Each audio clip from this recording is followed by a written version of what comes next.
Okay, y'all, we're on episode number 30 of Beyond the Gates, and it was a smash. I really enjoyed it. I really enjoyed that fashion show. I mean, it was very short. It was short and sweet. And, the fashions were really hot. I don't know who designed those clothes, but they were really nice. It was really impressive. The lights, the cameras, action, the bags, the shoes, all of that. Great. But I couldn't help but notice the beginning of the downfall of Dani. Let's talk about it.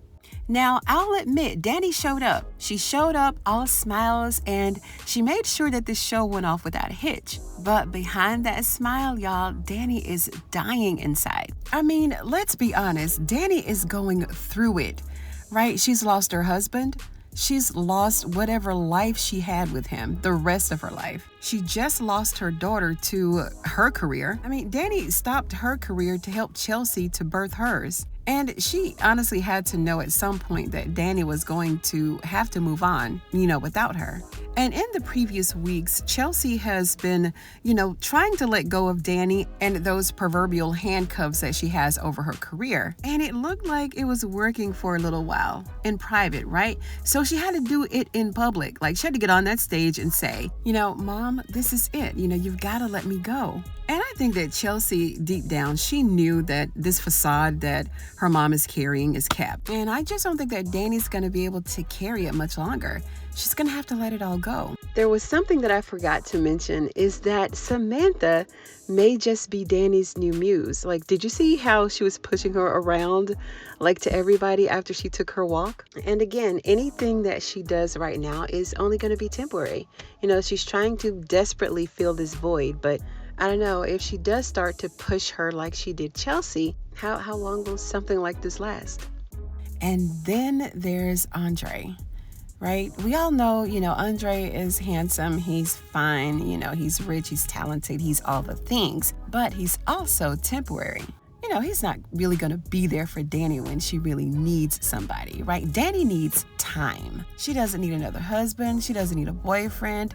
She doesn't need a career. She needs time to heal. She's going to have to eventually let go of this temporary fling, this guilty pleasure that she has in Andre, because it won't be long before Andre is either running after Ashley or going off to some other gig that he has, some photography, something, somewhere in another city. Then he'll be a ghost, leaving Dani all alone to her thoughts and to those whiskey bottles. And, as a woman, I can sympathize with her. Part of me just wants to say, girl, get it together. But we all know, words are just words. She needs time. My grandmother used to tell me, time heals all wounds. She needs time. That's it and that's all. There's nothing nobody can say or do to pull her out of this funk that she's in. I mean, she's doing a pretty good job of keeping everybody fooled. I mean, she pulled out a gun at their wedding, for Pete's sake. First of all, why was she even there? I mean, we know why she's there, because her dad pretty much forced her to go, all to keep this secret, Martin's secret, that no one else, we don't know anything about that either. All we know is that Bill has something to do with it. He knows what happened, and this is why he was under his thumb. Right? Bill is telling them what to do, and they don't want to piss him off because then he may tell the secret. So whatever this secret is, it's going to embarrass the family, take down their empire, and all the things, right? So they kind of have to do what he says to some degree. But this little fling that she has with Andre, it's like putting a Band-Aid on a bullet wound. It will never heal. And there's something else that's bothering me about this entire plot, because her sister is a shrink, right? So I know that she did talk to her, briefly once or twice, but Dani needs intense therapy. She needs to go on a regular, right? She needs to be up in there every day, unpacking her feelings and unraveling her emotions, peeling back all the pain. And whoever this therapist may be, they can give her some pointers, some activities, something else to help her process the pain, because she's running straight to the liquor bottle, and we know what that's going to end like, right? We know what that looks like. We know how it's going to end. She's probably going to end up in a hospital somewhere, badly hurt, or something worse. Because we know in these dramatic soap operas that somebody gonna get dropped off sooner than later. It's either gonna be her or Dana, because Ted ain't playing.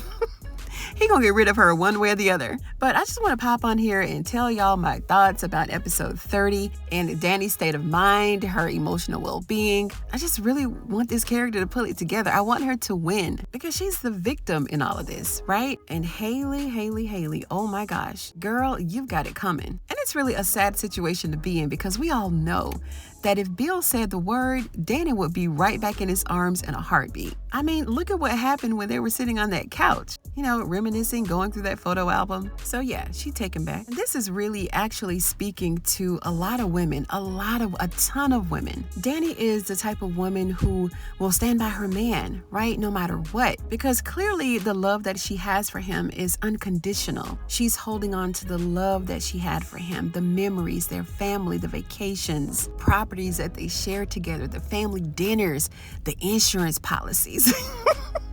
She's thinking about all of that. So it's really hard for her to let it go. And she values all of this over this act that he has with his new wife that, it's fake as a $3 bill. I just don't believe that she loves Bill one bit. And I really don't think that he loves her either. I think that he was just looking for something new and he's infatuated because she may have reminded him of what Dani used to be, right? So she's willing to forget that. She's willing to forget the public humiliation, the pain, and the hurt that she's feeling right now, and the hurt of her daughter. She's willing to overlook all of that to take him back because what they had, it supersedes that, right? So Dani is one of them kind of women. And what we're watching here is a woman falling apart in slow motion. She's gonna crash and burn. She won't be able to take it anymore. Everything around her is failing. Everything around her that she loves has fallen apart. But I can say that what Dani needs and what's gonna really help her is found within herself. That strength that she needs is within her. And I don't know, Dani probably need to say some affirmations or something. I don't know. And I know it's easier said than done, but she needs time. She needs time to clear her head and get it all together. And I just really wish the women that are around her would see that. That she needs space and she needs time and she needs some intense therapy, not this little chat with her sister every now and again, right? She's got a mom, she's got a sister, she's got friends, that love and support her, and she's got daughters. Like, come on, rally around this woman and get her all the way together until she's strong enough to tell Will or Bill to kick rocks, right? He needs to get out of town, him and his cute little wife, and just go and live life somewhere else. But that would make too much sense, then we wouldn't have anything to talk about. But yeah, I just really think that Dani is spiraling. This is the beginning of the end for her. I don't know what's in store for this character, but I'm very eager to see how she's going to handle this. We do know that she's going to be struggling with that bottle because she's already doing that. And she's not just having a drink or two, before bed, a little nightcap. She's drinking in the middle of the day, day drinking until she passes out. And none of that is cool. I guess everybody's just kind of busy with their own lives and not really paying her enough attention to see that she's really suffering inside. But these are just my thoughts. Let me know what you guys think down in the comments below. And if you like this video, give it a thumbs up. I'd appreciate it. And if you're a fan of Beyond the Gates like I am, then go ahead and sub to this channel for more videos just like this one. Thank you so much for tuning in today, you guys, and I'm going to see you on the next one.